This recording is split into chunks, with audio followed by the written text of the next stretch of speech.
श्री राम सिंह राठवा जी, उपेंद्र भाई राठवा जी, जिकीसाबेन सेठ जी, धर्मेंद्र सिंह परमार जी, श्रीमती मलकाबेन भाईविनाबेन पटेल जी,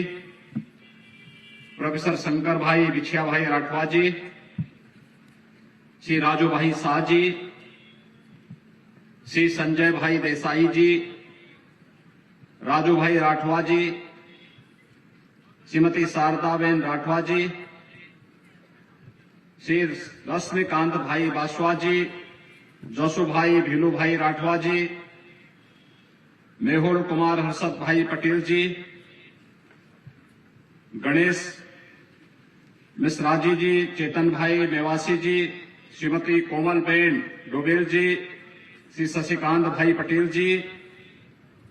और छोटा उदयपुर विधानसभा क्षेत्र से जुड़े हुए सभी भारी संख्या में उपस्थित भारतीय जनता पार्टी के कार्यकर्ता भाइयों बहनों, मैं गुजरात की इस धरती को नमन करता हूं, जिस धरती ने कभी उत्तर प्रदेश की मथुरा से यहां पर पधारे भगवान श्री कृष्ण को अपना पावन धाम द्वारिका को बसाने का एक अवसर दिया था, जिस धरती पर राष्ट्रपिता महात्मा गांधी का जन्म हुआ और भारत की आजादी की लड़ाई उनके नेतृत्व में लड़ी गई, जिस धरती पर लौह पुरुष सरदार वल्लभ भाई पटेल पैदा हुए और भारत की 563 से अधिक रियासतों को एकजुट करके वर्तमान भारत के इस विराट गणराज्य को बनाने में जिनकी महती भूमिका थी, मैं इस धरती को नमन करता हूं, जिन्होंने नरेंद्र भाई मोदी जैसा यशस्वी प्रधानमंत्री भारत को दिया है, जिनके नेतृत्व में वैश्विक मंच पर भारत की प्रतिष्ठा बढ़ी है, भारत की सीमाएं सुरक्षित हुई हैं, बिना भेदभाव के भारत के प्रत्येक नागरिक को उसका अधिकार प्राप्त हो रहा है। हम अभिनंदन करते हैं देश के यशस्वी प्रधानमंत्री श्री नरेंद्र मोदी जी का, जिन्होंने आजादी के बाद पहली बार एक आदिवासी वनवासी परिवार की एक महिला को देश के सर्वोच्च संवैधानिक पद राष्ट्रपति के पद पर बिठा करके भारत के हर वनवासी गिरिवासी और उन बंधु बांधवों का सम्मान बढ़ाया है, जिन्होंने कभी भगवान श्री राम की सेना में अग्रणी भूमिका का निर्वहन करते हुए भारत के अंदर राम राज्य की स्थापना का शंखनाद किया था। मैं अभिनंदन करता हूं देश के यशस्वी प्रधानमंत्री नरेंद्र मोदी जी का, जिनकी दृढ़ इच्छा शक्ति और जिनके विजन के कारण 500 वर्षों का इंतजार समाप्त हुआ और अयोध्या में प्रभु श्री राम के भव्य मंदिर के निर्माण का मार्ग प्रशस्त हुआ है। गुजरात की धरती है भाइयों बहनों, अगर 1947 में भारत के सभी गणराज्यों को एकीकरण करने में इसी माटी के सपूत सरदार वल्लभ भाई पटेल ने अपनी दूरदर्शिता और दृढ़ इच्छा शक्ति का परिचय दिया, तो सन 2019 में कश्मीर से आतंकवाद की पर्याय बनी धारा 370 को हटाने के लिए प्रधानमंत्री मोदी जी के मार्गदर्शन में इसी धरती माटी के सपूत भारत के लोकप्रिय और यशस्वी गृह मंत्री श्री अमित भाई शाह जी ने जिस दृढ़ इच्छा शक्ति के साथ कश्मीर से धारा 370 को समाप्त किया है, भाइयों बहनों, आतंकवाद की ताबूत पर वह अंतिम कील है और आतंकवाद और नक्सलवाद का खात्मा हमेशा के लिए होगा। भाइयों बहनों, जब ये देश आजादी का अमृत महोत्सव मना रहा है, आजादी के अमृत महोत्सव के वर्ष पर भारत का, जिस ब्रिटेन ने भारत पर 200 वर्षों तक शासन किया, उस ब्रिटेन को पछाड़ करके भारत का दुनिया का 5वीं अर्थव्यवस्था बनना, यह आर्थिक क्षेत्र में प्रधानमंत्री मोदी जी के नेतृत्व में भारत के वित्तीय प्रबंधन का बेहतरीन उदाहरण है और भारत दुनिया की सबसे बड़ी आर्थिक ताकत बनेगा, इसमें अब कोई संदेह किसी को नहीं होना चाहिए। आज हर एक क्षेत्र में भारत आगे बढ़ रहा है और खासतौर पर बिना भेदभाव के शासन की योजनाओं का लाभ प्रत्येक तबके को मिलना, वो भारत का किसी भी जाति, किसी भी मत, किसी भी मजहब, किसी भी क्षेत्र, किसी भी भाषा का हो, बिना भेदभाव के शासन की योजनाओं का लाभ सबको मिल रहा है। हम विकास कराएंगे सबका, लेकिन तुष्टीकरण किसी का नहीं करेंगे। ये आज भारतीय जनता पार्टी का संकल्प है और प्रधानमंत्री मोदी जी के नेतृत्व में इसी संकल्प को लेकर के आज भारतीय जनता पार्टी कार्य कर रही है और मैं भी आज आपके बीच इसी संकल्प के साथ आया हूं। भाइयों बहनों, आपने देखा होगा तमाम दल आते हैं, चुनाव के समय बड़ी बड़ी घोषणाएं करते हैं, लेकिन जो संकट के समय आपका साथी है वही आपका सच्चा साथी है। और संकट के समय में आपने देखा होगा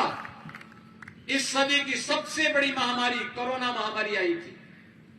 कोरोना महामारी के दौरान आपने देखा होगा फ्री में टेस्ट, फ्री में उपचार, फ्री में वैक्सीन और हर गरीब परिवार को, हर वनवासी परिवार को, हर अनुसूचित जाति के परिवार को, देश के अंदर 80 करोड़ परिवारों को, 80 करोड़ लोगों को फ्री में राशन देने का काम भी प्रधानमंत्री मोदी जी ने किया। फ्री में वैक्सीन देने का काम भी किया। भाइयों बहनों, मैं आपसे पूछना चाहता हूं, अगर कांग्रेस की सरकार होती तो भाइयों बहनों राशन का पैसा भी खा जाते और वैक्सीन का पैसा भी सब खा जाते, किसी गरीब को नहीं मिलता। आज तो हर गरीब को आवास उपलब्ध हो रहा है, प्रधानमंत्री आवास योजना का लाभ मिल रहा है। आज हर गरीब को हर घर नल की योजना का लाभ मिल रहा है। आज हर गरीब के घर में बिजली का लट्टू चल रहा है। आज हर गरीब को राशन की सुविधा का लाभ मिल रहा है और वन बंधु कार्यक्रम के अंतर्गत हर वनवासी बंधु को, जनजातीय बंधु को शासन की योजना के साथ जोड़ करके आज लाखों करोड़ रुपए उनके उन्नयन के लिए गुजरात के अंदर भूपेंद्र भाई पटेल के नेतृत्व की भारतीय जनता पार्टी की सरकार उनके उन्नयन के लिए कार्य कर रही है। आज भाइयों बहनों, गुजरात के अंदर निराश्रित महिला पेंशन, विधवा महिला पेंशन हो, वृद्धावस्था पेंशन का लाभ हो, दिव्यांगजनों को मिलने वाली पेंशन की सुविधा का लाभ हो, बिना भेदभाव के योजनाओं का लाभ उपलब्ध कराया जा रहा है। और यही नहीं, एक और भारत के सर्वोच्च संवैधानिक पद पर, देश के राष्ट्रपति के पद पर एक वनवासी और जनजातीय परिवार से जुड़ी हुई श्रीमती द्रौपदी मुर्मू जी को देश का राष्ट्रपति बना करके भारत का गौरव बढ़ाने का काम प्रधानमंत्री मोदी जी के नेतृत्व में हुआ है। तो दूसरी तरफ गुजरात के अंदर भगवान बिरसा मुंडा के नाम पर विश्वविद्यालय की स्थापना का कार्यक्रम भी उसी श्रृंखला का एक नया हिस्सा है। और इसलिए भाइयों बहनों, आज हम सब आपके पास आए हैं। मैं आप सबसे ये अपील करने के लिए आया हूं कि भाइयों बहनों, क्या कांग्रेस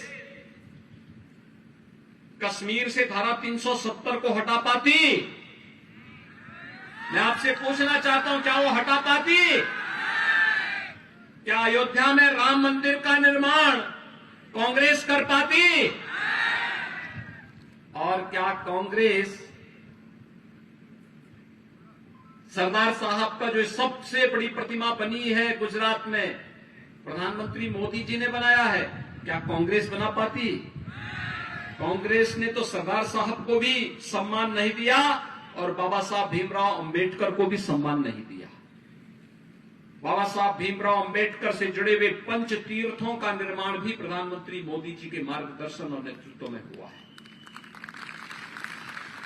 आज जनजातीय बंधुओं को छात्रावास की सुविधा हो, स्कॉलरशिप की सुविधा हो,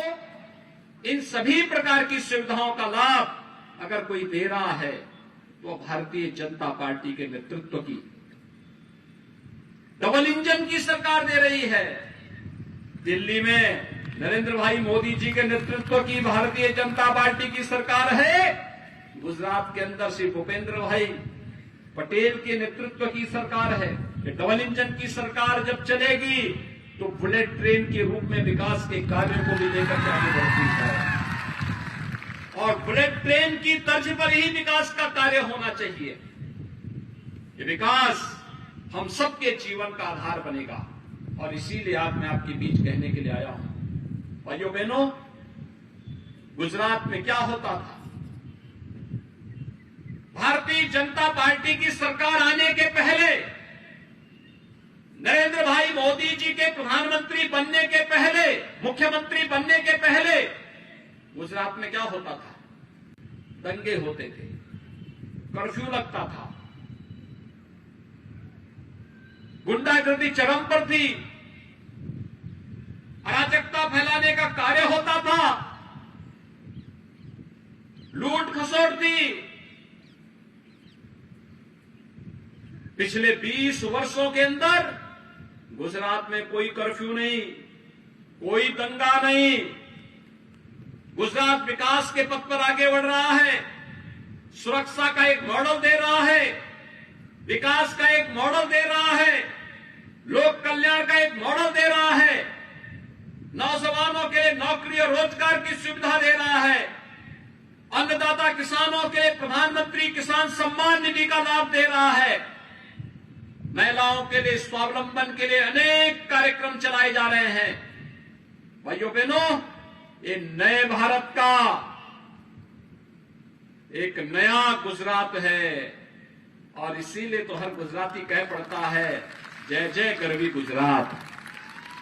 और भाइयों बहनों, ये तब सार्थक होगा जब 7वीं बार भी कमल चुनाव चिन्ह की सरकार गुजरात के अंदर बनेगी। आप सभी से अभय सिंह भाई तड़वी के समर्थन में कमल चुनाव चिन्ह पे वोट देंगे? सो आप बधा, भाजपा ने भव्य जीत आपसो, हाथ ऊंचा करने समर्थन आपो। सभी लोग मेरे साथ बोलेंगे, भारत माता की, भारत माता की, भारत माता की, जय श्री राम, जय जय श्री राम। आदरणीय वीपीजी